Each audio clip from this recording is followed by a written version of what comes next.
league. I'm watching college basketball now. It's fine to have your stop and then jump into you're here and you're about maybe 4 feet away from where you started from, taking a shot. It just looks it's weird. What's up, world? This is We Need a Fifth. This is your man Mo. Got my man Hill in the building. Yo, what's up, yo? Got my man P on the line.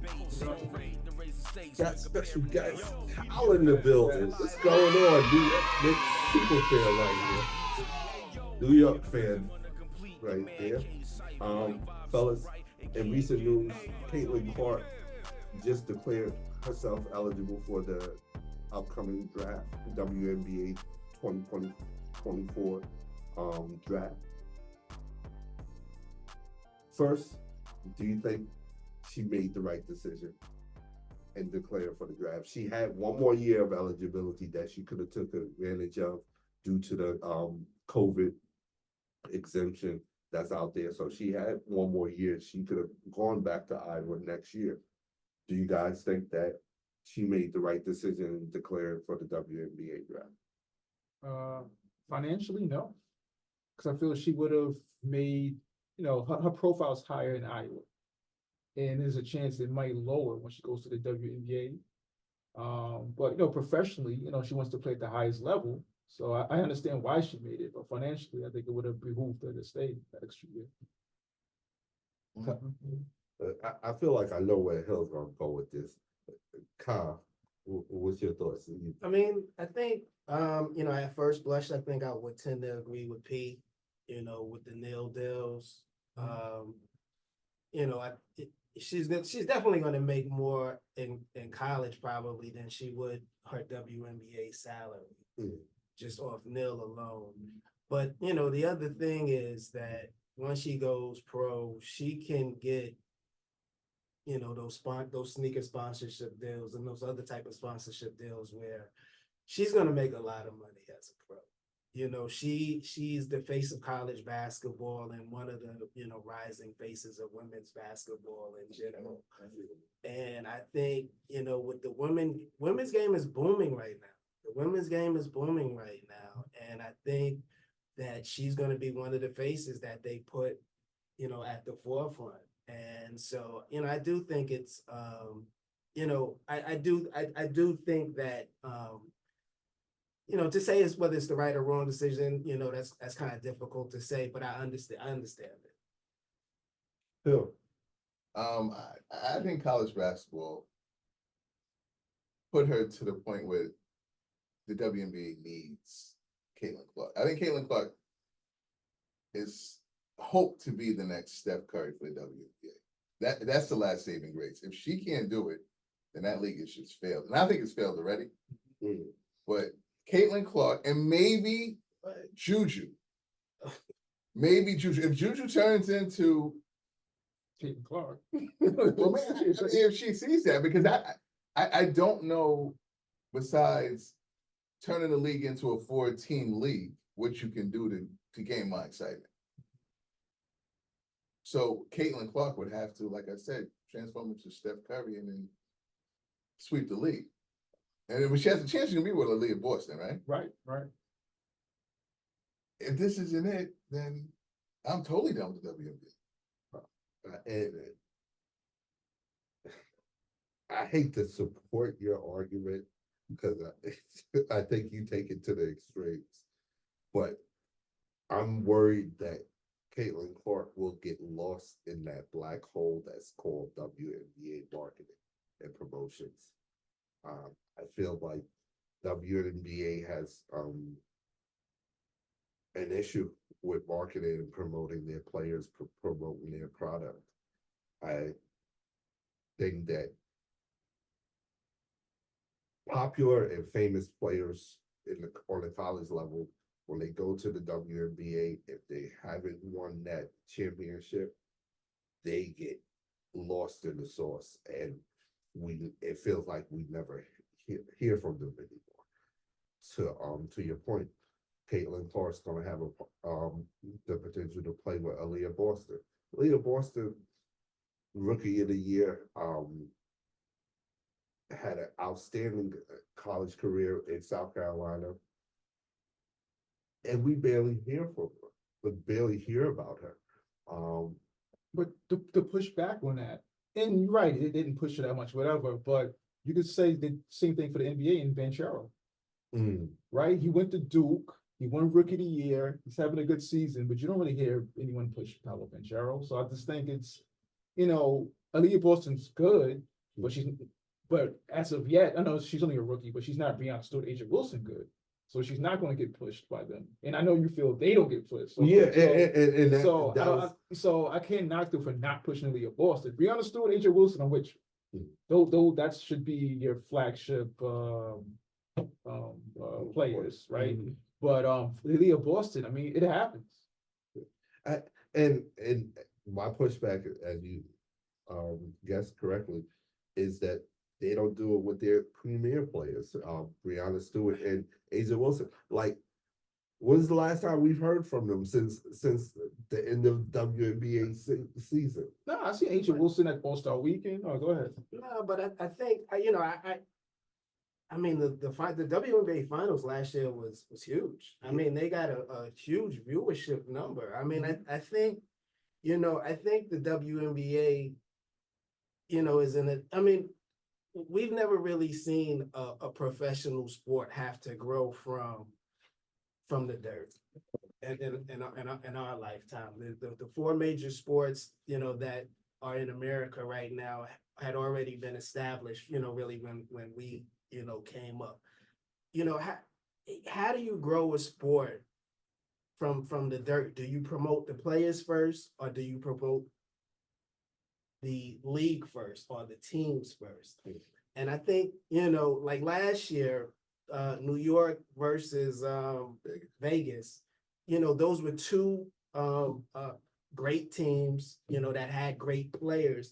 And the league did a great job of promoting those teams throughout the year, and it built up and it culminated with the finals. And I think that for the WNBA, I think that's where they have to start. You want to build a following, you want fans to buy into teams first, and then you can start promoting the players more so. And I think they are starting to get it. They are starting to get into that. But I think the WNBA is headed in the right direction myself personally. Let's talk about the NCAA tournament. Men's and women's teams to watch. Since we talked about the WNBA, what women's team? LSU is one of your. Yeah. No, I think it's simple. I got like about 6 teams: LSU, South Carolina, Texas. Nah. I don't really. I mean, I know they're up there, but I don't think I wouldn't pick them. Iowa, Stanford, USC. I might be missing one team, but it's like 5 or 6 teams I really would say could go in it all. Yeah, South Carolina, LSU, Iowa, Stanford, USC, and Connecticut. Okay. I would do Texas. I just got my eyes on South Carolina. I mean, they're undefeated right now. Obviously, tough losing in the Final Four last year. I think they're itching to, close the deal this year. I'm curious if Iowa winning a national championship means anything. Yeah. Well, I mean, yes. I think it would mean the world. I think for Caitlin Clark, that would seal the deal. Like, hey, y'all can put my name in the conversation, and I should be in the top 3 conversation. For Great college basketball player, at least. You have her there now? No, but I guess that would catapult her, but she don't have to worry about that. So I'm guessing you don't think Iowa's going to No, get it done. not at all. Okay. Going from going for Harold Minor over there. Let's see.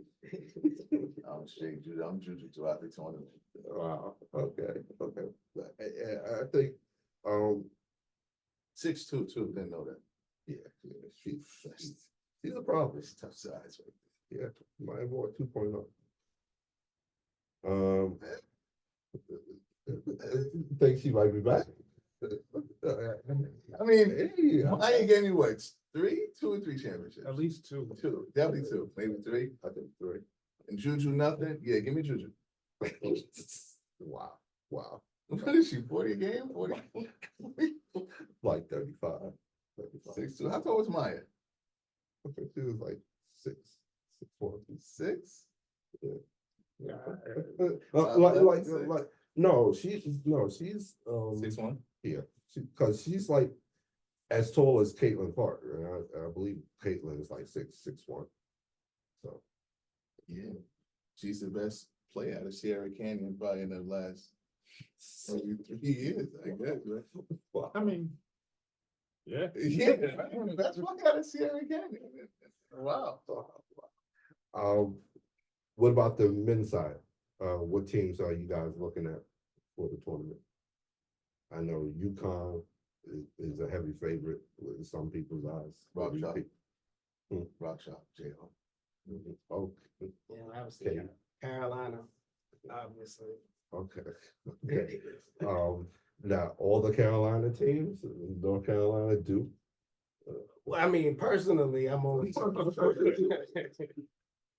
That other team up the road can kick rocks. But yeah, you know, I was doubling back looking at the Final Four from last year, and you know, we had so many lower seeds make the Final Four last year, and I think you know that's where we are with college basketball. I think this year we're probably gonna have something similar to that, where I don't think there's any way you can go chalk. And there's a team that, you know, right now is in that 10 to 20 ranking in the college basketball ranking that is probably going to, you know, get hot and make a run. I do think UConn, though, will be the one team that does get to the Final Four, and they'll probably win it, I think. Okay. Hey, I'm looking at Purdue to see if Zach Edey beat out the first round. Kentucky, and it's not even like these are the teams I picked to win, because to me, men's college basketball was boring. But I'll check Purdue. I'm gonna check Kentucky, Tennessee. That's about it. Everything else I'm just watching for tournament sake. I'm not really locked into any one particular team. You know what I mean? Like I think Kentucky is a good sleeper pick. Yeah, I think Kentucky they got some real fun young talent. yeah. If they could, you know, they could put six. I feel like if they could put 6 teams together, you know, but they could be out in the first or second round. That's what it is. So a disciplined team, absolutely, because of their talent. Yeah, being so young. I love Kentucky earlier, but I've seen them. it is so up and Tough down. losses, Yeah, being when they, you know, when they look, you know, they look great. You're like, okay, these guys go all the way. Then other times, it's like this could be a first round and out team. So any teams you looking? I'm Kansas. Kansas. yeah, no, Kansas. Now, are you worried about Kansas? I believe one of their players recently, he's dealing with bone bruising. I forgot the young man's name. I know he's a junior. No word. You're not worried about the lack of bench depth with Kansas, because I think their rotation is like 6 or 7. Kansas winning. Wow. Okay. Say no more. Say it with your chest. Oh man. And just for y'all information, because I know you guys want to watch women's college basketball. Juju Smith should be playing Cameron Brink tomorrow on ESPN at 5 for the I think the Pac-10 championships. So yeah. Well, you know, for you, I'm more interested. I hope LSU and Carolina win today, because that'll be the matchup. That'll be the SEC championship. LSU against South Carolina. So we're gonna see what it is. Hopefully. I think South Carolina won their game. So No, that was the quarterfinal. I think they play again today. The finals is tomorrow. Okay. Caitlin plays today too. So yeah, I got a lot of women's basketball to digest and get It's into on the TV. system. Oh yeah. No, it's just 2 things. It's the SEC and the Pac-12. Yeah, that's what That's it. I don't want to win. Wow. No Big East, Nah, I'm good. UConn, Notre Dame. No, to me, that's the UConn invitation. That's the UConn invitation.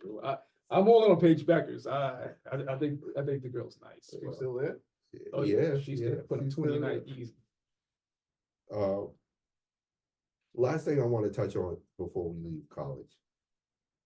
Recently, there's been a lot of talk about college and regulating the storming the court.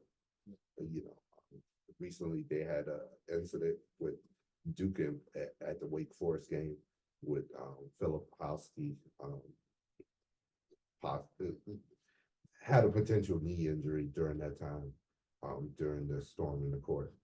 And some leagues are fining teams that have their fans storm the court. I think leagues like the SEC, I think there's like a $25,000 fine if you storm the court. Other leagues aren't regulating, like the ACC has no rules to regulate it or to fine or punish a team if their fans storm the court. Do you guys think this is an issue for college basketball, for college sports, period? You know, because they also mentioned, hey, when it happens during football season, and most notably, you'll see them run the clips of the Tennessee game where the fans got on the goalposts and tore down the goalposts. Do you think this is an issue that the NCAA needs to get ahead of and needs to regulate and stop altogether? Or is this part of the college experience that, you know, that's unique to college and that's a unique fan experience for college, you know, the college arena? I mean, as a kid, I thought it was one of the most dangerous things ever. Mm. Then I still do now. And what tradition? You know how many, especially with football.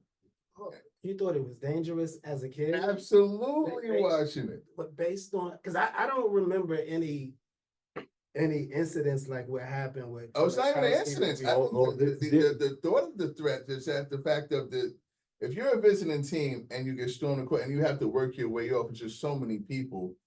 And the fact that it hasn't been an incident, whoop-de-doo, I just think from the optic of me watching it. And No, I'm just saying if it doesn't, if it didn't, even if it didn't, but if it does, I'm sure it did sometimes. But the fact that you have to walk through a swarm of people and not know what people have, I don't care about how it feels of a college, you know, a feel of a college. It just seems dangerous. And the only thing I wanted to correct you and punch in is there have been an incident. It's just that they didn't care. Like 17 years ago, there was a basketball player, I forgot what school it was, but he was playing in a basketball game and his team actually won. And the fans stormed the court and he got paralyzed. And he's walking, and he has issues walking and controlling his body to this day. 17 years ago, he said stop. And there was a whole video announcement, like ESPN just did a feature on it this morning. And where, hey, 17 years ago, he said, hey, can we stop this storming of the court? Because it changed my life forever. If they get the team off the court, I don't have no problem with it. The opposing team for it, because their own student body, that's liability on the school if someone gets hurt there. But I don't think it should be an opposing team and have to deal with that. It's not good fans. Anything can happen with these wackos. Pete, what's your thoughts? Man, I mean, I like storming the court. To me, that's part of college, but the fabric of college basketball. But at the same time, you know, I didn't get paralyzed. So, if I had to make a decision, I would say probably ban it still, because you could say, oh well, wait till the players get off. There's 20,000 people. I don't know how you contain that. And then even if you do, it kind of takes the spontaneity out of it. You know what I mean? Like, okay, everyone's left. Okay, now act crazy. It's kind of like, what's the point? So, as much as I like it, and it's exciting when you see people storming the court for safety reasons, maybe it should be put to an end. I feel like you are the other end of that spectrum. I mean, again, look, it can be dangerous. It can be dangerous, and obviously there are instances where it has led to people getting hurt, what have you. I would like to know, if that is the case more often than not. I tend to think that, those are the kind of the exceptions, the one-offs, what have you. And to paint that, to use that, those one-offs to paint a whole picture, I think is a little bit disingenuous. I think, this is part of I think this is part of college sports. When we think back to '83 and NC State winning the national championship and, Jim Valvano running on the court and everybody in that whole scene, that's a classic moment in college sports. I mean, like that whole spontaneity, you can't take that away from the kids. You can't take that away from the players. Is there some way that it should probably be regulated? I'm sure there is, and what that is, I don't know. But, I think, to kind of, just outright ban it, I don't think that's a good idea. Who thought it was a good idea for a regulated mob to do it though, once they're the first to do it? Yeah. You know what I'm saying? Like it became tradition because someone at one moment thought that it would be a good idea for a unregulated mob to run on a court. It's a mob, absolutely. Absolutely, it's a mob. And only thing I would say is this, fellas, when you're thinking about Short of it. These My- hooligans, posses, these But- posses. But my thing is like this, like, hey, there's a reason why they don't allow this in professional sport. What's the reason? Because You know, these are highly educated boosters, children, kids. You're not talking about thugs and hooligans, right? mhm, They're storming the court, right? mhm. And they're selling alcohol in the building. So, You know what I mean? Like, but why isn't that done in NFL or the NBA? No, because it used to be done, Yeah, and they I'm outlawed it. Yeah, what's the point It of used to be done in the NBA and in the NFL, and both leagues saw the danger of it. Especially, I think one of the last games was The Lakers Celtics. used to do it. Yeah, the Celtics were everybody used to do Yeah, because that. you think back like the Boston Celtics championships, people coming on the court. I'm talking like like Bob Cousy, Yeah. Russell Yeah. days. But Cedric used to No. push people. Yeah, With Maxwell, like on the court. like Bird was one of the last players that talked about it. Like, yo, y'all need to stop this.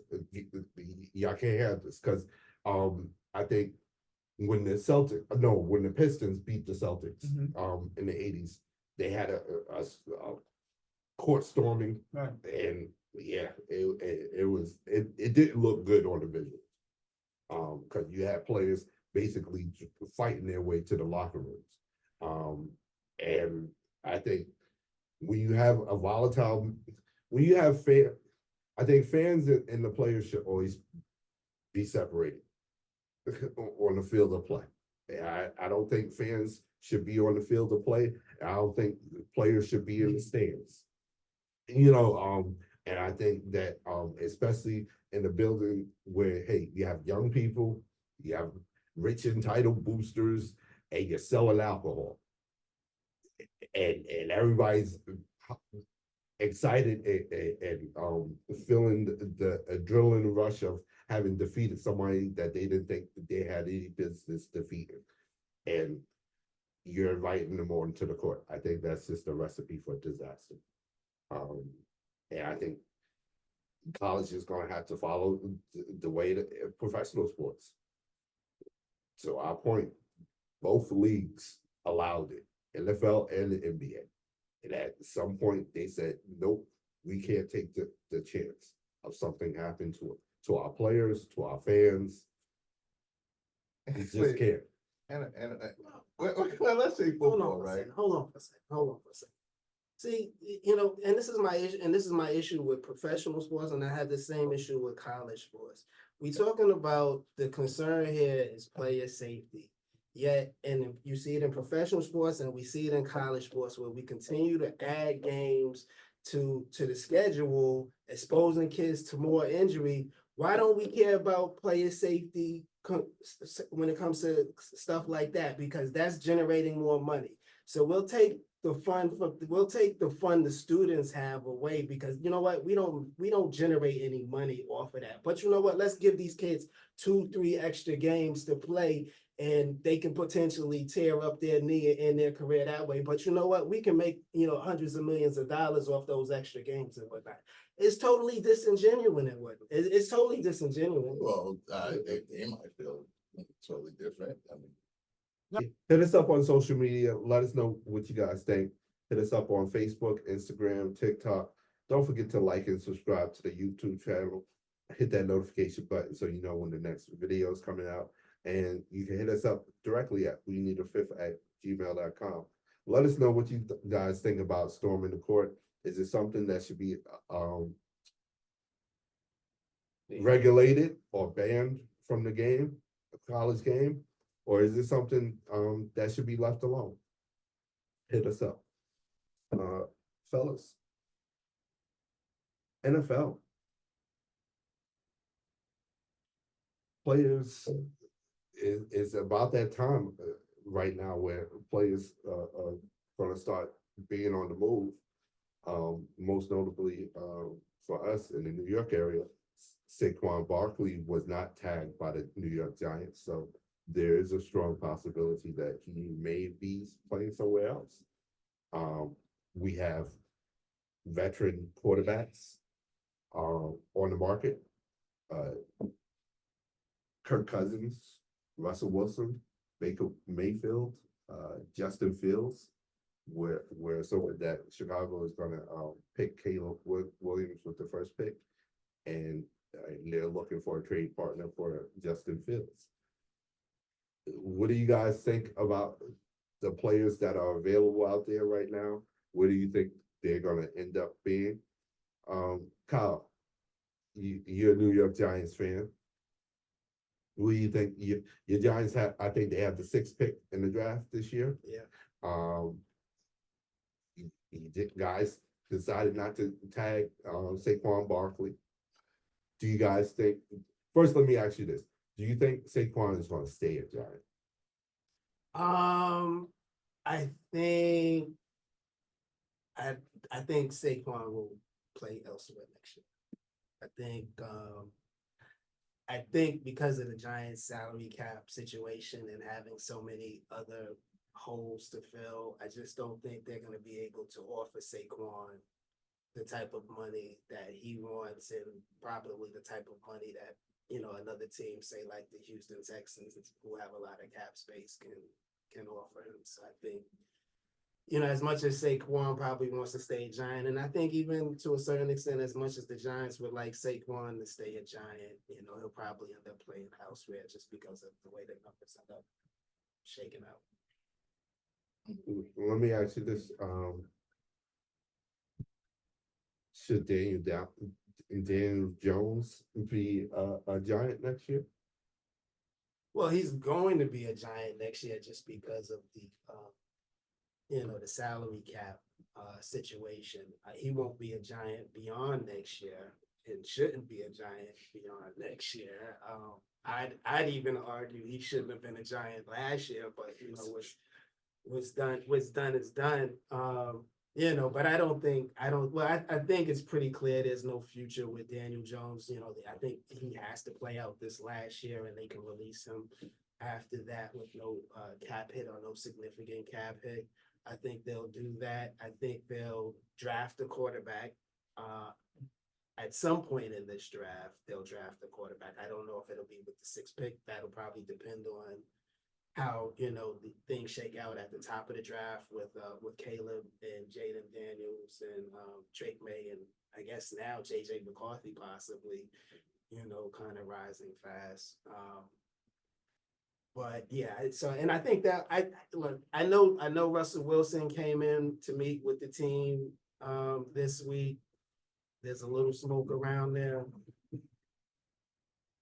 I think they will bring in a veteran backup quarterback. I don't think it'll be something like Russell Wilson.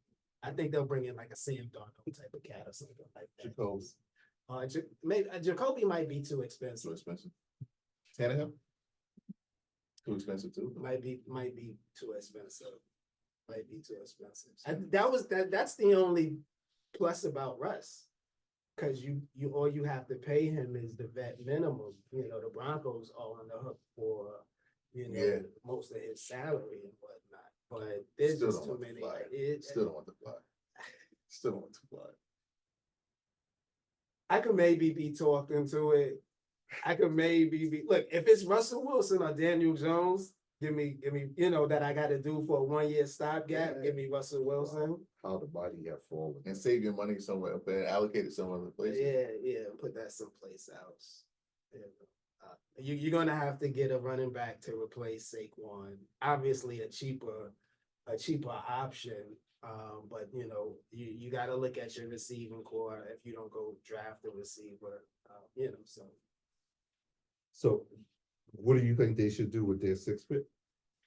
If Jaden Daniels is there on the board still, I run up to the Goodell so fast with the card. I'm praying Jaden Daniels is there. I don't think he'll be there. I think Washington probably takes him at 2. Or if Drake May slips a little. The one thing I don't want the Giants to do is trade up. I don't want them to trade up. I like these quarterbacks. Even Caleb Williams.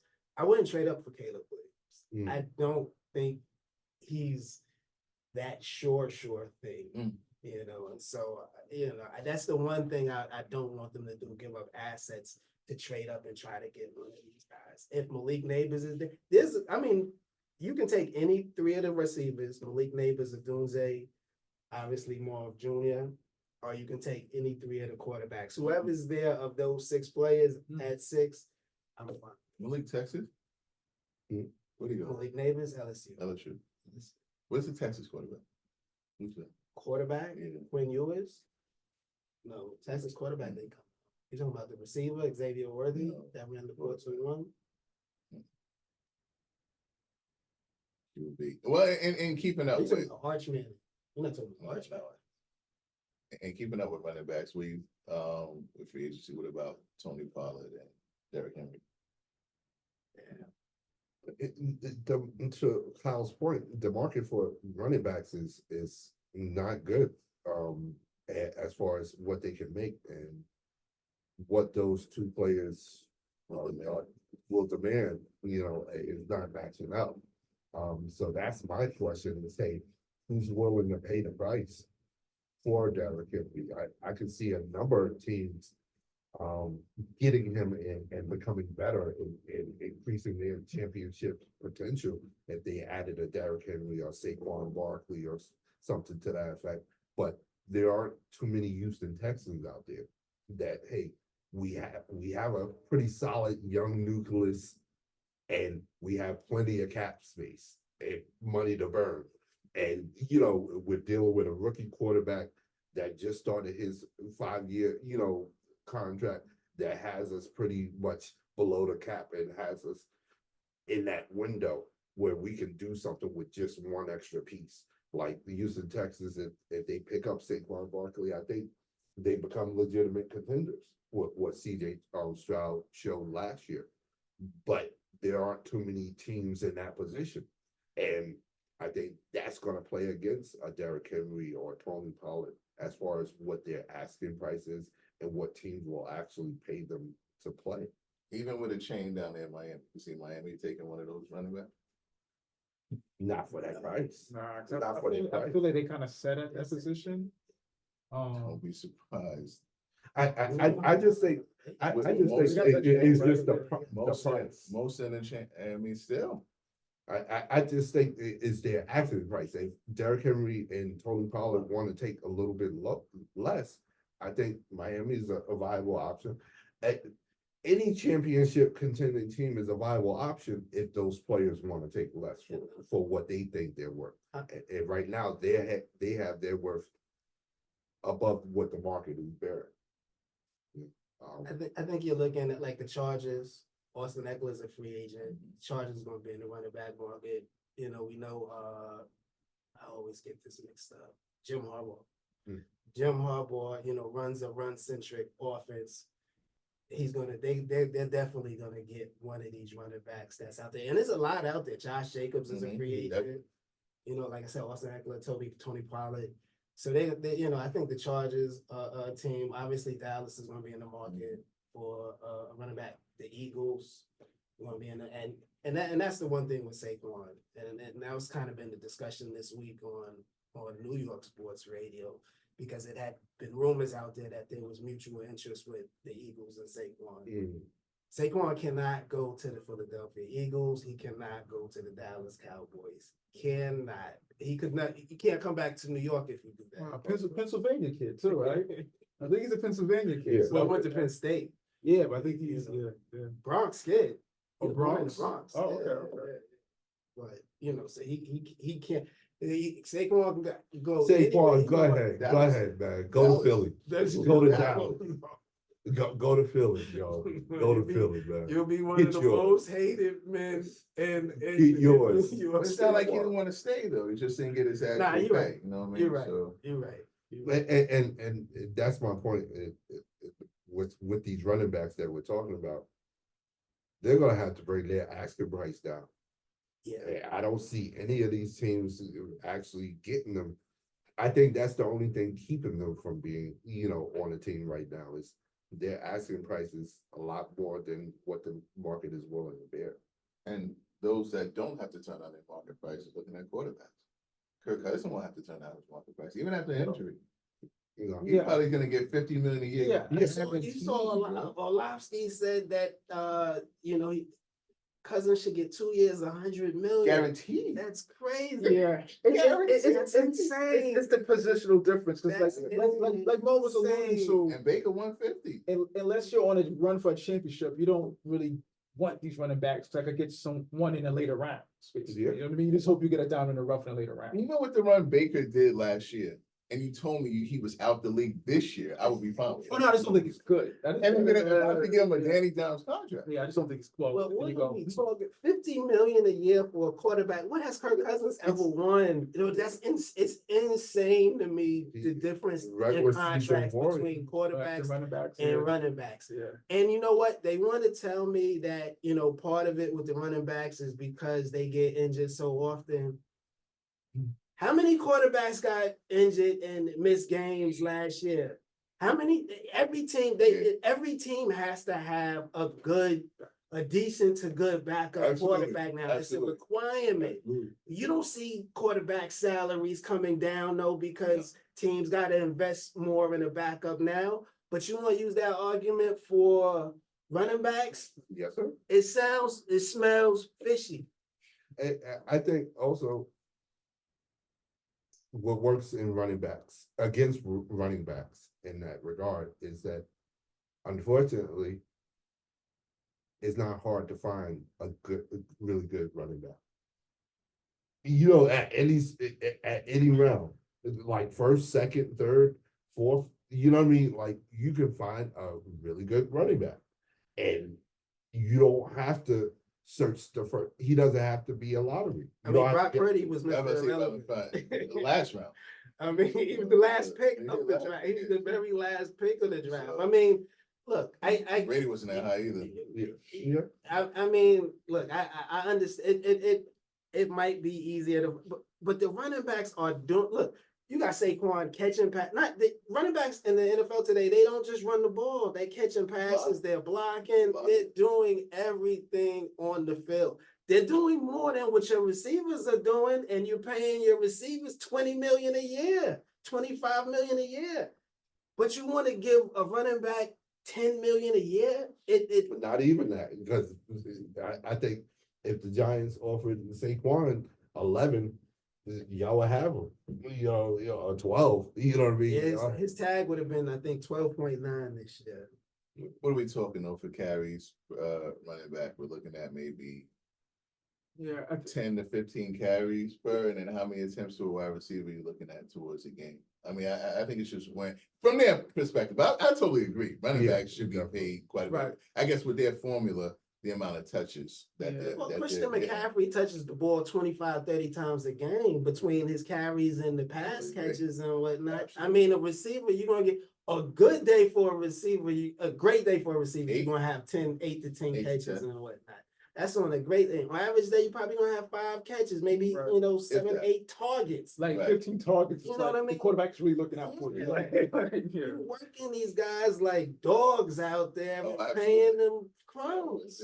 They're saying because of that work, though, they're not. Yeah. It's just, And that's the catch-22. They're getting ran into the ground, so we're not gonna pay them that much. Right. Although we're the ones that are running Right. into the ground. Yeah, vicious cycle. Yeah. Vicious cycle. Any thoughts on where Russell Wilson, Justin Fields, Kirk Cousins might end up? Russell Wilson, I hear there's been rumors about a possible Steeler connection. That's a Cousins, lot. maybe Atlanta. Mhm. Justin Fields. I think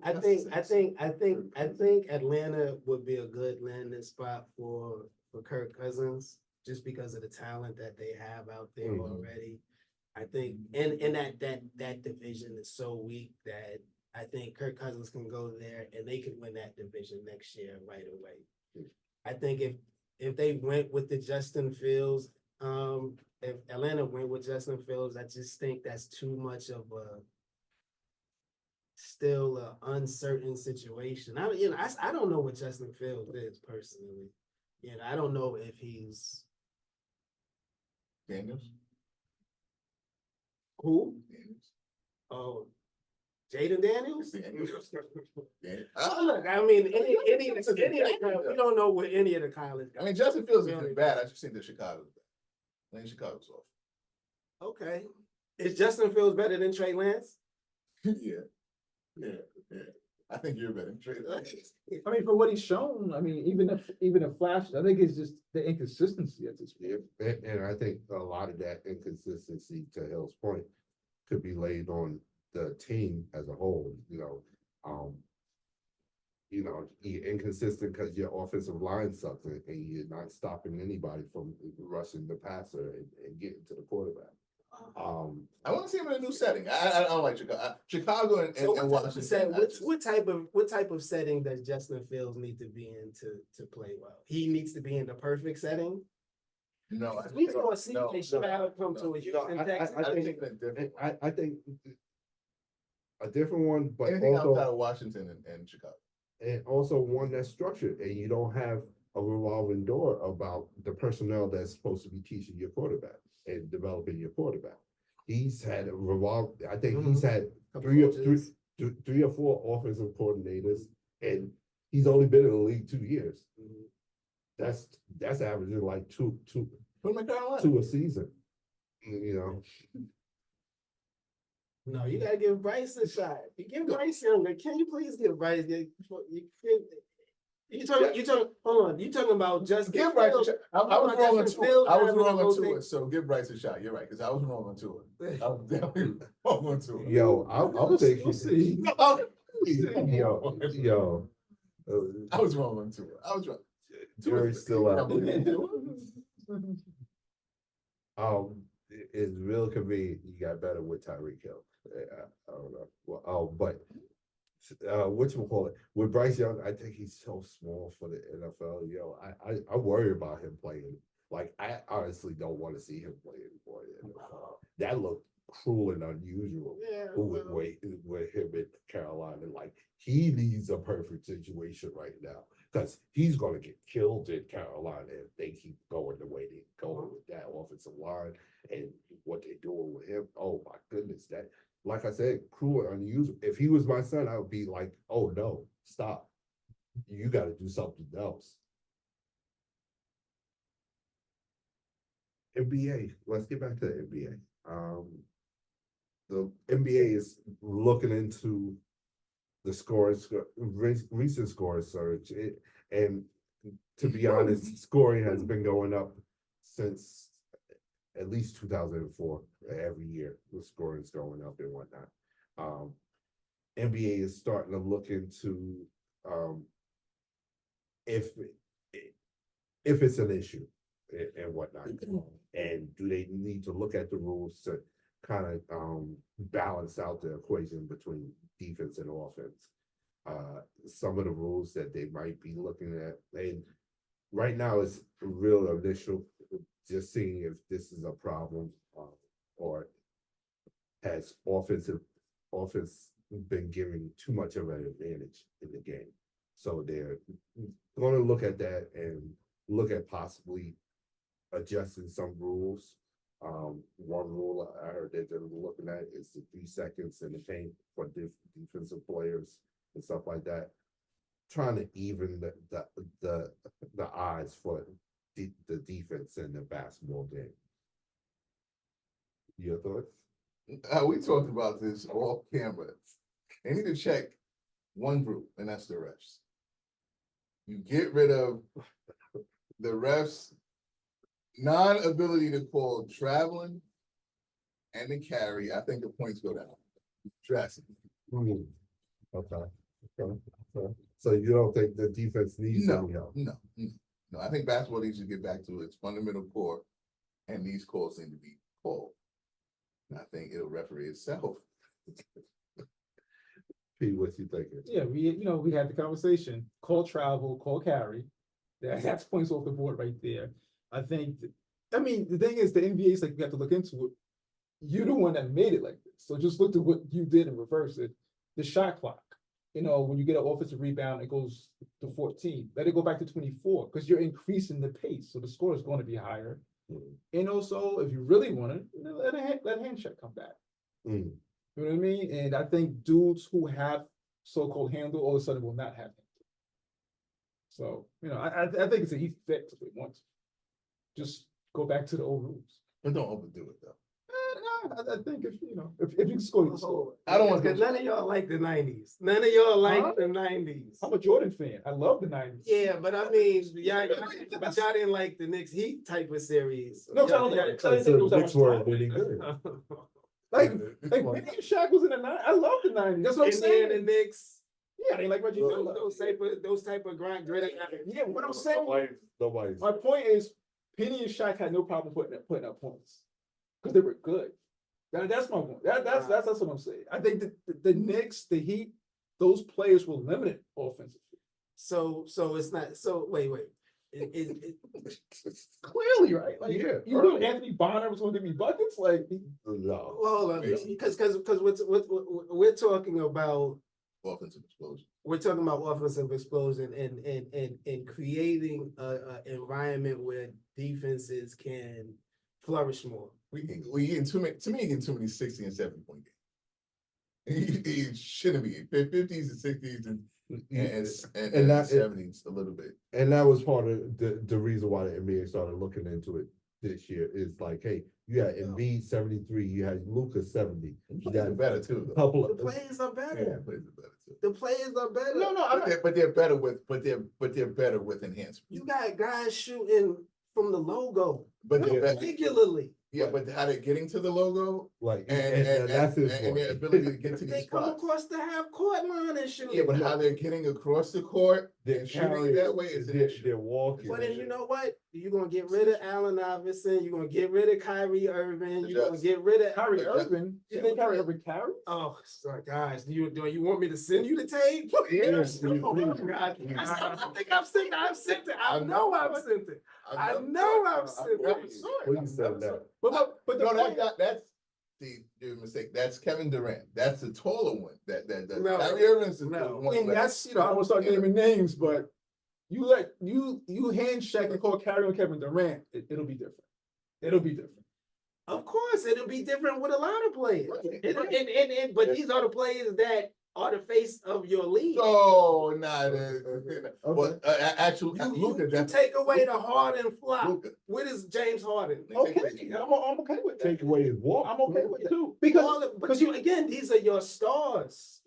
But Well, then our stars need to be playing the game correctly. Well, but this is the bed the NBA decided to get into. Right, so when that's they- what I'm saying. You have to reverse. Right, yeah, because that's the reason why we have this explosion. But then you go back to a league where you don't have stars anymore. No, I think it's not as fun to watch. I think, right, I I think, the nineties have stars. I think that's what P's No, point is. you're going too I think what far. P's point is, like, if you're going too down, too down. Now you might have less stars. Oh, yes. And that's good.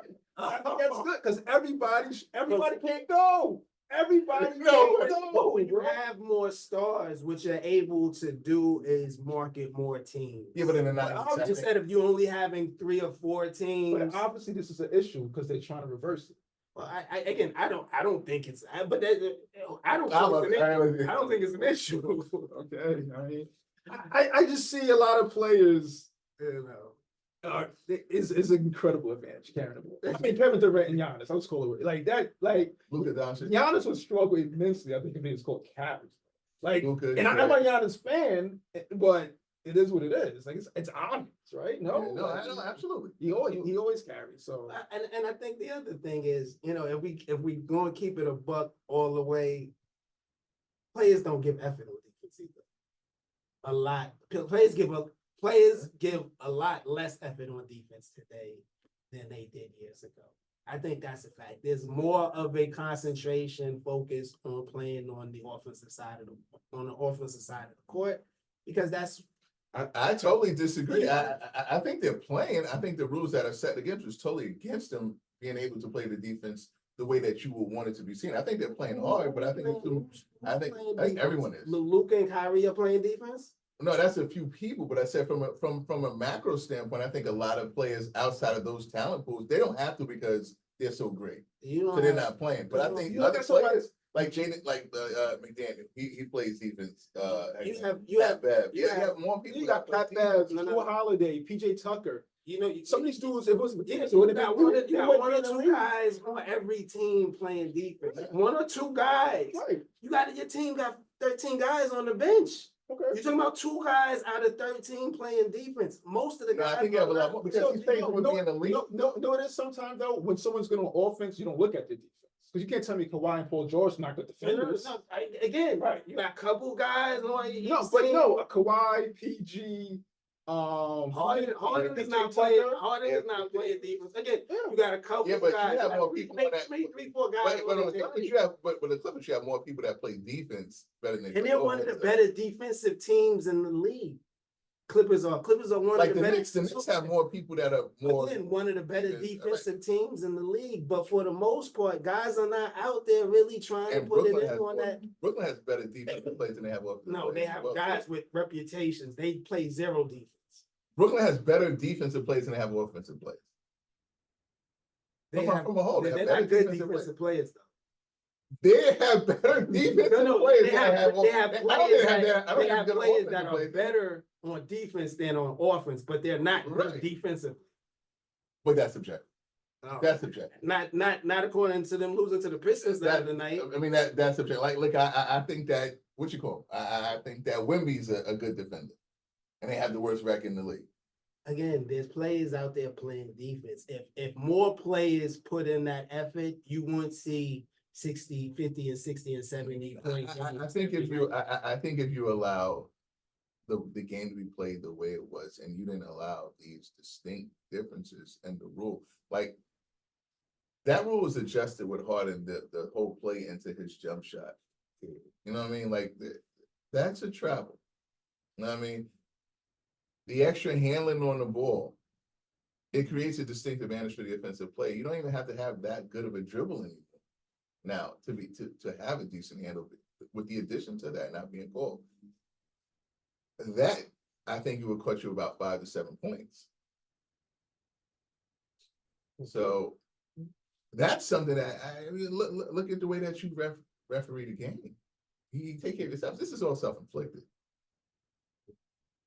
And for good cause. I mean, they walking into now with a $2 billion deal now because of it. Yeah, and to your point, I think I okay with the 90s, but obviously it's more appealing to see more scoring. I think that's why the rule change happened. Yeah. But I think it's going too far in the NBA's mind. It's going too far. Okay, we didn't want 75 to 69 finals, Right. but now we don't want 167 and the 160 finals either. So I feel like they're trying to find like a common ground.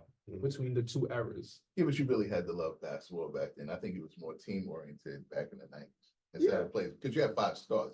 Yeah, and I was okay with, like I said, I was okay because to me, the players that I like, they can still get buckets. You know what I'm saying? Like Jordan, Penny, Shaq, whoever, they still could get buckets. It was the lesser players that couldn't get buckets, but now they probably could.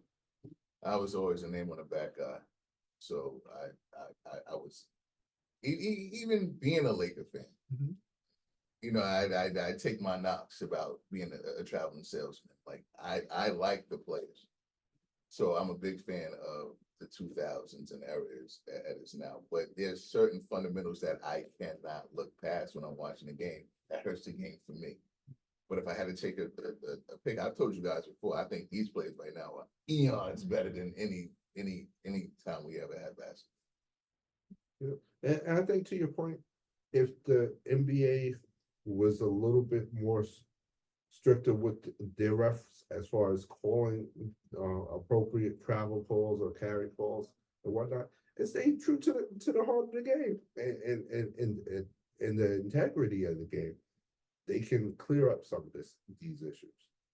With sports. The play is worse. It seems like it's gotten to the point where it made the player worse. Now they're transforming into a whole different player. And basketball is always basketball. Now you have some type of morphish type league. I'm watching college basketball now. It's fine to have your stop and then jump into you're here and you're about maybe 4 feet away from where you started from, taking a shot. It just looks it's weird. All right. Hey, hit us up on social media. Let us know what you guys think. Do you guys think that the NBA needs to look into their offensive surge? Do they need to start changing the rules around defense and what defenses can and cannot do? Hit us up on Facebook, Instagram, TikTok. Don't forget to like and subscribe to this YouTube channel. Hit that notification button so you know when the next video is coming out. Don't forget to subscribe to the podcast wherever you listen to your podcast. And you can hit us up directly at weneedafifth@gmail.com. Fellas, what's on the radar? For me, USC versus Stanford college basketball. Because of the show now, South Carolina LSU. I need this to happen. I need this to happen. I did not know there were 6-7 plays better than 8 in women's college basketball. So I need that game to prove it. Yes, sir. That's on my radar. Kyle, what's on your radar, man? Duke Carolina tonight. That's about it. What's on my radar? Doing part 2. Still gotta get out to see it. So hopefully be able to see it this weekend. Another one in the bag. Yeah. Where was I, Kyle, shooting from back then? You mid-range. Long two. The Rosen? Stupidest shot in the world. Worst shot ever said. That's worse. Stupidest shot in analytics. He said, stupidest shot in the world. 3-point line. Stupidest shot in the world. They come.